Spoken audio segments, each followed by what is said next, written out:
नमस्कार, स्वागत है आपका सत्य हिंदी के खास कार्यक्रम सुनिए सच में, जहां पर मैं लेकर आती हूं आपके लिए दिन भर की 5 बड़ी खबरों का विश्लेषण। तो चलिए शुरुआत करते हैं आज की हेडलाइन से। नवाब मलिक के हमले के बाद फडणवीस बोले दिवाली बाद करूंगा एक्सपोज। अखिलेश यादव के जिन्ना वाले बयान पर हंगामा, बीजेपी का हमला। योगी और शाह को उलट बोले केशव, कहा कमल के फूल पर लड़ेंगे चुनाव। धमकी के बाद सब्यसाची ने विज्ञापन हटाया, नरोत्तम बोले अगली बार सीधे कार्रवाई। और गैस और पेट्रोल के दाम आसमान पर, आम आदमी की बढ़ी परेशानी। शुरुआत करते हैं हमारी आज की पहली बड़ी खबर से, और वो खबर जुड़ी हुई है आर्यन खान ड्रग मामले में, जिसमें कि लगातार एनसीपी के वरिष्ठ नेता और महाराष्ट्र विकास अघाड़ी सरकार में मंत्री नवाब मलिक लगातार कोई न कोई खुलासे करते जा रहे हैं। एनसीबी के जोनल डायरेक्टर यानी कि समीर वानखेड़े के संदर्भ में, और लगातार उन्होंने सवाल उठाया है। और आज उसी क्रम में एक और खुलासा उन्होंने किया। उन्होंने आज एक तस्वीर ट्वीट की जिसमें कि एक ड्रग पेडलर देवेंद्र फडणवीस की पत्नी अमृता फडणवीस के साथ नजर आ रहा है। और उन्होंने कहा है कि आइए अब कुछ और बातें करते हैं बीजेपी और ड्रग्स की। और साथ में उन्होंने ये भी बताने की कोशिश की है कि देवेंद्र फडणवीस उस ड्रग पेडलर जिसका नाम जयदीप राणा है, वो उसको बहुत अच्छे से जानते थे, उनके बहुत अच्छे से संबंध हैं। और देवेंद्र फडणवीस और जयदीप राणा की तस्वीरें भी ट्वीट की गई हैं। अब नवाब मलिक ने जो एक और सवाल उठाया है कि जो जयदीप राणा हैं उनके अच्छे रिलेशंस अमृता फडणवीस से इसलिए थे क्योंकि अमृता फडणवीस एक सिंगर हैं और एक एल्बम है जिसका नाम है मुंबई रिवर एंथम। उस एल्बम की फंडिंग की थी जयदीप राणा ने, और ये गाना गाया था अमृता फडणवीस और सोनू निगम ने, और इस एल्बम को रिलीज किया था 2018 में। तो ये तब की तस्वीरें हैं जो उस समय लॉन्च के समय ली गई थी। उन तस्वीरों को नवाब मलिक ने ट्वीट करके ये कहा है कि अब फडणवीस बताएं कि उनके इन ड्रग पेडलर्स के साथ क्यों संबंध है, यानी कि लगातार उन पर सवाल खड़े किए जा रहे हैं। लेकिन इसके बाद देवेंद्र फडणवीस चुप नहीं बैठे। आज उन्होंने एक प्रेस कॉन्फ्रेंस किया, और प्रेस कॉन्फ्रेंस में उन्होंने, और बाद में उन्होंने ट्वीट भी किया, उन्होंने कहा कि नवाब मलिक ने अभी तक फुसका पटाखा जलाया है और दिवाली के बाद मैं बम फोड़ूंगा। और साथ में उन्होंने कहा है कि ये सारे सबूत मैं शरद पवार को भी दूंगा। यानी कि उन्होंने बिल्कुल कहा है साफ साफ कि नवाब मलिक के जो लिंक्स हैं वो अंडरवर्ल्ड से हैं, ड्रग पेडलर्स से हैं, और उनका खुलासा अब देवेंद्र फडणवीस करेंगे। यानी कि आरोप और प्रत्यारोप की जो एक जो क्रम चल रहा था उसमें अब देवेंद्र फडणवीस भी कूद गए हैं। अब देवेंद्र फडणवीस का नाम इसलिए अहम है क्योंकि नवाब मलिक ने ये बात अपने पहले के ट्वीट्स में और अपने पब्लिक डोमेन में ये बातें कही हैं कि एनसीबी डायरेक्टर समीर वानखेड़े का ट्रांसफर एनसीबी में तब हुआ था जब वो मुख्यमंत्री थे। तो ये तमाम जो तरीके के जो सवाल उन्होंने खड़े किए हैं। मलिक ने यह भी कहा कि जो असली मास्टरमाइंड है इस पूरे ड्रग खेल का वो देवेंद्र फडणवीस हैं। मलिक ने इस बात को सवाल रेज करते हुए कहा है कि Fadnavis the mastermind behind the game of drugs in Maharashtra. और उन्होंने कहा है कि फडणवीस का जो पूरा जो एक किरदार है उस पर जांच होनी चाहिए, और वो डिमांड करते हैं कि इसमें एक जुडिशियल जांच हो, यानी कि एक न्यायिक जांच हो, या फिर इसमें सीबीआई जांच करे। तो इन तमाम चीजों को लेकर देवेंद्र फडणवीस भी चुप कहाँ बैठने वाले, उन्होंने तुरंत ट्वीट किया और कहा कि ये फुसका पटाखा जलाने से काम नहीं चलेगा, मैं असली बम फोड़ूंगा। थोड़े दिन का इंतजार करना होगा दिवाली के बाद और सारे सबूतों के बाद। तो अब देखना यह होगा कि और क्या खुलासे करते हैं। लेकिन इस बात से ये बात तो तय है कि जो ड्रग माफिया हैं, अंडरवर्ल्ड के जो कनेक्शंस हैं, और जो राजनीतिक दल के जो लीडर्स होते हैं, चाहे वो विपक्ष में हो या फिर सत्तारूढ़ दल के हो, उनका कनेक्शन कहीं ना कहीं ड्रग पेडलर से, अंडरवर्ल्ड डॉन से हो ही जाता है। और खासकर अगर हम महाराष्ट्र की बात करें तो ये एक राजनीति की अंडरबेली है। अंडरबेली एक फ्रेज होता है अंग्रेजी में। तो क्या ये राजनीति की अंडरबेली है? महाराष्ट्र की सरकार या महाराष्ट्र की राजनीति में जो भी सिंहासन पर है, क्या उसका गुजारा, क्या उसका सस्टेनेंस पॉसिबल नहीं है बिना ट्रक पेडलर्स और अंडरवर्ल्ड डॉन से। हालांकि ये बातें कई बार इसमें बोली गई हैं, लेकिन इस बार ये सबूत के तौर पर ये आरोप और प्रत्यारोप की जो झड़ी लग गई है ये इससे और भी साबित होता है। लेकिन अब देखना ये होगा कि कौन सा बड़ा बम देवेंद्र फडणवीस फोड़ते हैं। नवाब मलिक के बारे में क्या कहते हैं, आपको याद दिला दें कि नवाब मलिक के जो दामाद हैं समीर खान, उन पर सवाल खड़े हुए थे। वो 7-8 महीने जेल में थे, फिर उनको बेल मिली, तो लगातार उनको कहा जा रहा है कि उनके कनेक्शंस थे अंडरवर्ल्ड डॉन से, अंडरवर्ल्ड क्रिमिनल वर्ल्ड से, उनके कनेक्शन से। अब इस बात का वो खुलासा देवेंद्र फडणवीस कैसे करेंगे, तस्वीर पेश करेंगे, वीडियो पेश करेंगे, ये सारी बातें हैं। लेकिन एक बड़ा ऐलान आज उन्होंने कर दिया कि वो अब फुसका पटाखा नहीं बल्कि बम छोड़ेंगे। अब कौन सा बम, वो ऐसा बम, क्या नवाब मलिक को वो बम हिला देगा, क्या नवाब मलिक को वो बम नष्ट कर देगा, ये देखने वाली बातें हैं। लेकिन जाहिर सी बात है कि नवाब मलिक इस समय राजनीति का केंद्र बन गए हैं बीजेपी और महाराष्ट्र विकास आघाड़ी की सरकार में। अब इस बम से वो बचकर निकल पाते हैं नवाब मलिक, या फिर उन्हें केंद्र सरकार ही निगल जाएगी, ये देखने वाली बात है। इस पर फीडबैक दीजिएगा, मैं आगे चलती हूँ। आइए अब अगली खबर की ओर चलते हैं, जो कि यूपी की राजनीति से जुड़ी हुई है। और अब उत्तर प्रदेश के चुनाव में मोहम्मद अली जिन्ना की एंट्री हो गई है। और जी हाँ, कल पूर्व मुख्यमंत्री अखिलेश यादव जो समाजवादी पार्टी के अध्यक्ष हैं, वो कल हरदोई में एक जनसभा कर रहे थे और उस जनसभा में उन्होंने जिन्ना को आजादी का नायक बताया। और उन्होंने अपने भाषण में ये कह डाला कि सरदार पटेल, महात्मा गांधी, जवाहरलाल नेहरू और जिन्ना एक ही जगह से पढ़कर आए थे और बैरिस्टर बने, और उन्होंने आजादी दिलाई और संघर्ष से पीछे नहीं हटे। अब बस ये कहना था अखिलेश यादव का कि बीजेपी ने ये मौका बिल्कुल झपट लिया, हाथ से खींच लिया, और अखिलेश यादव की जमकर ट्रोलिंग होने लगी, जमकर उनकी आलोचना हुई है कि मोहम्मद अली जिन्ना जो कि पाकिस्तान के संस्थापक हैं, जिन्होंने भारत को बांटा, आज वो आजादी के नायक कैसे बन सकते हैं। स्वतंत्र देव सिंह, योगी आदित्यनाथ, केशव प्रसाद मौर्य, तमाम उन लीडर्स ने आलोचना की झड़ी लगा दी और कहा कि अखिलेश यादव को इस चीज के लिए माफी मांगनी चाहिए। और स्वतंत्र देव सिंह ने तो ये कह दिया कि भारत पाकिस्तान के मैच के बाद अब जिन्ना की इतनी तारीफ हुई है तो ऐसा लग रहा है कि 1-2 फुलझड़ी तो आप लोग भी जला लेंगे। तो इस तरीके से जो सियासी जो राजनीति है जिन्ना पर, वो काफी गर्मा गई है। अब जाहिर सी बात है कि इसे सियासी ध्रुवीकरण के लिए ही किया जा रहा है। और लेकिन सवाल ये उठता है कि बीजेपी का दोगुलापन यहां पर समझ में आता है, क्योंकि बीजेपी के अपने ही नेता जिन्ना की बहुत तारीफ कर चुके हैं। अब आपको बता दें कि 2005 में अडवाणी जिन्ना की मजार पर गए थे और उन्होंने कहा था कि वो एक धर्मनिरपेक्ष नेता हैं। जसवंत सिंह ने किताब ही लिख डाली थी। 2009 में जो के.एस. सुदर्शन उस समय आरएसएस के जो चीफ थे, उन्होंने जिन्ना की तारीफ की थी। हिंदू महासभा के लोगों ने जिन्ना की तारीफ की है। तो सवाल ये उठता है कि जब बीजेपी के ही लोग, बीजेपी की विचारधारा के लोग अगर जिन्ना की तारीफ कर रहे हैं, तो आज इन सारे बीजेपी लीडर्स के पेट में दर्द क्यों हो रहा है। और ये दोगुलापन नहीं तो और क्या। उसी तरह से योगी आदित्यनाथ की कैबिनेट में एक मंत्री है मोहसिन रजा, तो उन्होंने कहा है कि ये बहुत ही शर्मनाक कमेंट है अखिलेश यादव का, और ये जो जिन्ना वाली आज़ादी है, ये देश भी समझ ले कि ये कौन से जिन्नावादी हैं जिनको जिन्नावादी लोगों से वोट चाहिए। तो तमाम तरीके की जो राजनीति है वो इस समय गर्म हो गई है। लेकिन आप देख सकते हैं कि जिन्ना के बगैर अब यूपी का इलेक्शन ऐसा लग रहा है कि लड़ा नहीं जा रहा है। अखिलेश यादव के इस कमेंट को बार बार टटोला जाएगा, मड़ोड़ा जाएगा। बहुत सारे लोग ये कह रहे हैं कि उनको इस तरीके का जिन्ना के ऊपर कमेंट नहीं करना चाहिए था, क्योंकि अब बीजेपी को मौका मिल जाएगा और वो विपक्षी ताकतों को एक बार फिर से पुट डाउन करने की कोशिश करेगी। तो लेकिन सवाल ये उठता है कि जिन्ना क्या यूपी की राजनीति के लिए इतने महत्वपूर्ण हो गए हैं? क्या यूपी की राजनीति बिना जिन्ना के उल्लेख के क्या बिल्कुल अधूरी रह जाएगी? और जिन्ना का क्या महत्व है वो अखिलेश यादव के इस कमेंट से पता चलता है। और जिस तरीके से बीजेपी ने ये मौका लपका है, यानी कि जो सियासी ध्रुवीकरण के लिए, तो जाहिर सी बात है कि वो बीजेपी अपना दोगलापन भूल गई है, लेकिन उसे यहाँ पर सियासी ध्रुवीकरण के लिए एक मौका नजर आ रहा है कि देखिए, वो लोगों को ये बताएगी कि देखिए अखिलेश यादव अभी भी सिर्फ मुसलमानों के चहेते हैं, मुसलमानों की बात करते हैं और हिंदुओं को कोई नहीं पूछता है। तो इस सब चीज को लेकर बीजेपी को एक मौका लगा है। लेकिन फिलहाल जिन्ना की एंट्री से यूपी की राजनीति और ज्यादा गर्मा गई है, क्योंकि घमासान इस पर बढ़ गया है।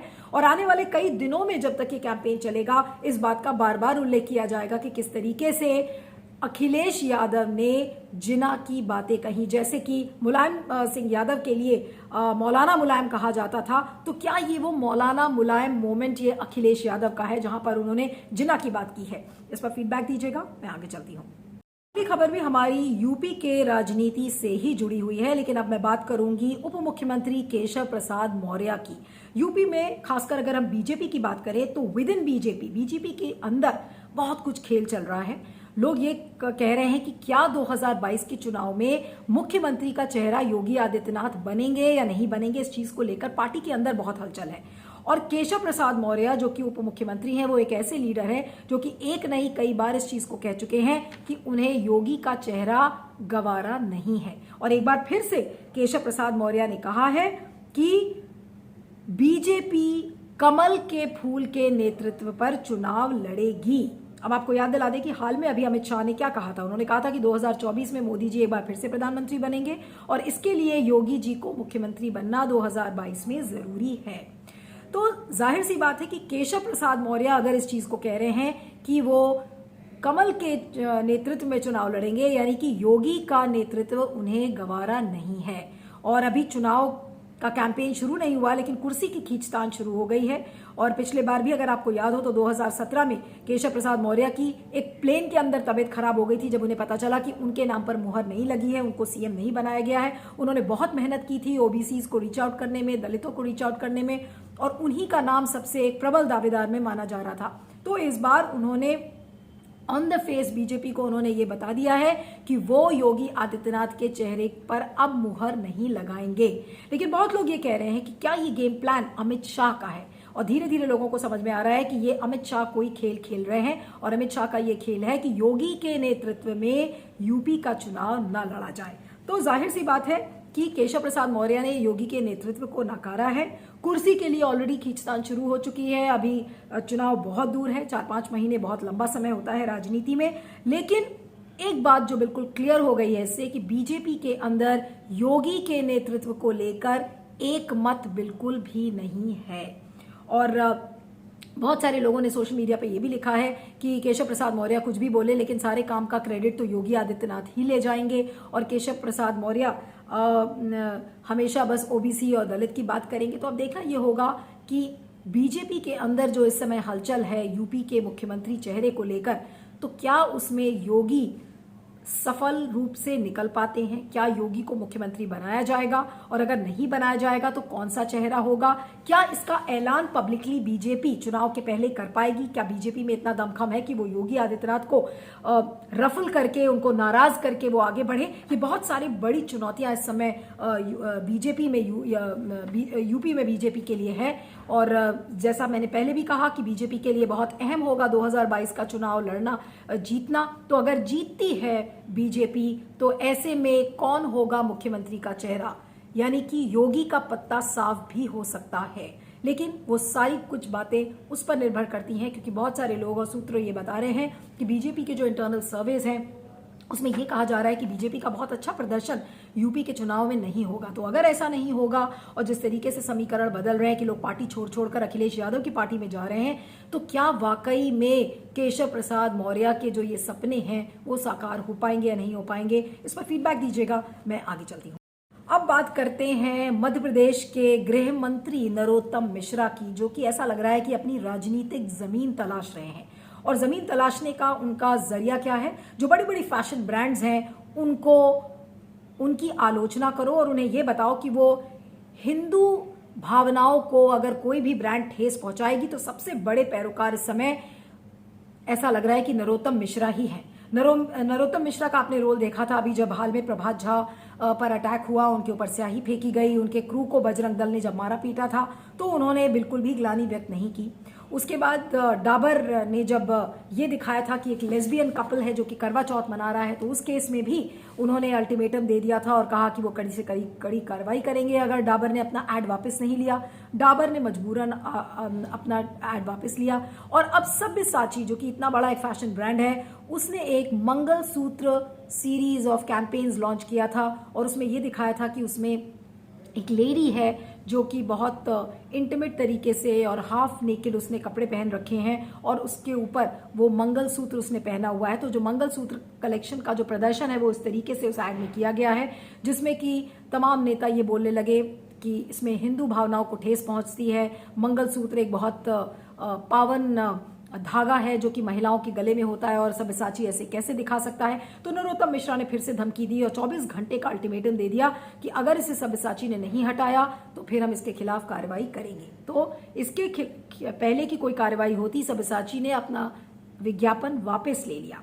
लेकिन आज जब नरोत्तम मिश्रा ने प्रेस को संबोधित किया तो उन्होंने कहा कि मैं ये नहीं देखूंगा आगे से, चाहे वो डाबर हो चाहे सब्यसाची हो, आगे से आपको कोई नोटिस नहीं दूंगा, कोई वार्निंग नहीं दूंगा और सीधा कार्रवाई होगी अगर आपने रिपीट किया इसी गलती को। यानी कि नरोत्तम मिश्रा ने सबसे पहले तो उसको गलती बताया है।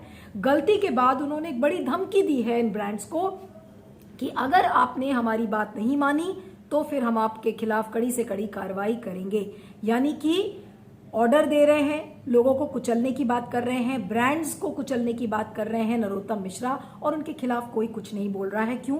क्योंकि हिंदुत्व का जो एजेंडा है, हिंदुत्व के आधार पर जो राजनीतिक जमीन तलाश रहे हैं, बहुत सारे लोग ये कह रहे हैं कि वो शिवराज सिंह चौहान के एक तरीके से जो उनकी लेगेसी है उसको आगे बढ़ा सकते हैं और उनको मुख्यमंत्री पद का एक दावेदार भी माना जाता है। तो हो सकता है कि बीजेपी अगला मुख्यमंत्री मध्य प्रदेश में नरोत्तम मिश्रा को बना दे। योगी आदित्यनाथ की तर्ज पर इस समय नरोत्तम मिश्रा चलना चाह रहे हैं, लेकिन यहाँ पर बहुत सारे इश्यूज हैं। पहली बात तो ये कि जो ये ब्रांड्स हैं ये क्यों नतमस्तक हो गई हैं ऐसे हिंदू फ्रिंज एलिमेंट्स के सामने। क्या हम सेंसरशिप की ओर बढ़ रहे हैं कि कोई कुछ भी कह देगा और धर्म की आड़ में आप कोई भी किसी भी क्रिएटिविटी को नष्ट कर देंगे? ये सारे बड़े सवाल हैं। लेकिन जिस तरीके से सोशल मीडिया और इंटरनेट के जो योद्धा हैं, बड़े बड़े जो ट्रोल आर्मी जिनको आप कहते हैं, वो किस तरीके से एक ब्रांड को बना सकते हैं, बिगाड़ सकते हैं, ये सीधा साधा इसका एक एग्जाम्पल है। लेकिन ये एक मूवमेंट के तौर पर ऐसा लग रहा है कि शुरू हो गया है, क्योंकि आपने पिछले साल देखा था फ्लिपकार्ट, केंट आरो, तनिष्क, और इस बार आपने देखा कि डाबर, फैब इंडिया, जश्न रिवाज जब लॉन्च किया था उन्होंने भी अपना एड कैंपेन वापस ले लिया, अब सब्यसाची ने लिया है। तो क्या इसे एक मूवमेंट के तौर पर इस कैंपेन को बढ़ाया जा रहा है? और अगर ये बढ़ाया जा रहा है तो ये बिजनेस इंटरेस्ट के लिए, सोशल मीडिया मार्केटिंग के लिए शायद ये अच्छा संकेत नहीं है। इस पर आपका क्या सोचना है? फीडबैक दीजिएगा। मैं आगे चलती हूँ। हमारी आखिरी खबर आम आदमी से जुड़ी हुई है। त्योहार सिर पर है, दिवाली का सीजन है, लेकिन पेट्रोल, डीजल और गैस का दाम बिल्कुल आसमान छू रहा है और पिछले 6 दिनों में लगातार पेट्रोल और डीजल की जो कीमतें हैं वो बढ़ी हैं। पेट्रोल दिल्ली में अब 109 रुपये 109 रुपये लगभग हो गया है, मुंबई में 115, डीजल उसी तरीके से दिल्ली में 98 रुपये हो गया है और मुंबई में 106। और ये जितने भी दाम हैं ये अलग अलग राज्यों में अलग अलग होते हैं, क्योंकि जो लोकल टैक्सेस हैं, ट्रांसपोर्टेशन की कॉस्ट है, उसके आधार पर ये कॉस्ट डिफर करती है अलग अलग स्टेट्स में। लेकिन सबसे जो महंगा फ्यूल है वो राजस्थान के गंगानगर में है, जहां पर 122 रुपये लगभग है पेट्रोल और 113 रुपये है डीजल। तो आप अंदाजा लगा सकते हैं कि जो लोग स्कूटर से, कार से चलते हैं, जहां पर उन्हें 50 या 60 रुपये में पहले तेल मिल जाता था, आज 100 रुपये वो डलवाते हैं, तब गाड़ी 1 लीटर के लिए पेट्रोल उसमें भरा जाता है। जो लोग स्कूटर से चल रहे हैं, जो 50 रुपये के हिसाब से रोज तेल डलवाते थे, आज उनकी स्कूटर 1 लीटर तेल के लिए उनको डबल खर्च करना पड़ रहा है। तो जाहिर सी बात है कि आम आदमी की जेब पर ये एक बड़ा वार है। और सिर्फ डीजल ही पेट्रोल क्यों, गैस की अगर आप दाम देख लीजिए तो जो डोमेस्टिक सिलेंडर है, यानी कि जो घर में इस्तेमाल करने वाला जो एलपीजी सिलेंडर है, उसके भी दाम आसमान छू रहे हैं, लगभग 900 रुपये है। जो कमर्शियल एलपीजी का सिलेंडर है वो 2000 रुपये है। और ये कोई मजाक की बात नहीं है, क्योंकि इससे जो बिजनेस है, रेस्टोरेंट सेक्टर है, ये तमाम चीज़ें इस पर असर पड़ेगा। खाना पीना अगर आप बाहर जाएंगे तो महंगा हो जाएगा। तो इसको कैसे संभालेगी सरकार? सरकार ये कहती है कि हमारे जो इकोनॉमी के फंडामेंटल्स हैं वो बिल्कुल दुरुस्त है, हम सब कुछ ठीक दिशा में कर रहे हैं और विकास की राह पर चल रहे हैं। लेकिन आम आदमी आज भुगत रहा है मोदी सरकार की इन नीतियों पर। लेकिन सबसे बड़ा सवाल ये है कि अगर आज सरकार टैक्सेस को, सबसे ज्यादा टैक्स डीजल और पेट्रोल पे वो भारत में है विश्व के तमाम देशों में, तो आज इन टैक्सेस को सरकार कम करने की बात क्यों नहीं करती? यही बात विपक्ष भी कहता है, राहुल गांधी भी कहते हैं कि जब यूपीए के समय में, जब अंतर्राष्ट्रीय कच्चे तेल का दाम जब इतना ज्यादा था, तब भी हमने कंज्यूमर को बेनिफिट दिया, और आज जब कच्चे तेल की कीमतें कम हैं तब भी मोदी सरकार लोगों को फायदा नहीं पहुंचा रही है। तो क्या यही है आम आदमी की सरकार, क्या ये आम आदमी के बारे में सोचती है? इसके बारे में बताइएगा, फीडबैक दीजिएगा। सुनिए सच की 5 बड़ी खबरों में इतना ही। आप मुझे ट्विटर पर फॉलो कर सकते हैं, मेरा ट्विटर हैंडल है @neelu317। आप देखते रहिएगा सुनिए सच और बने रहिएगा सत्य हिंदी पर। Thank you so much. सत्य हिंदी का ऐप डाउनलोड करें गूगल प्ले स्टोर पर।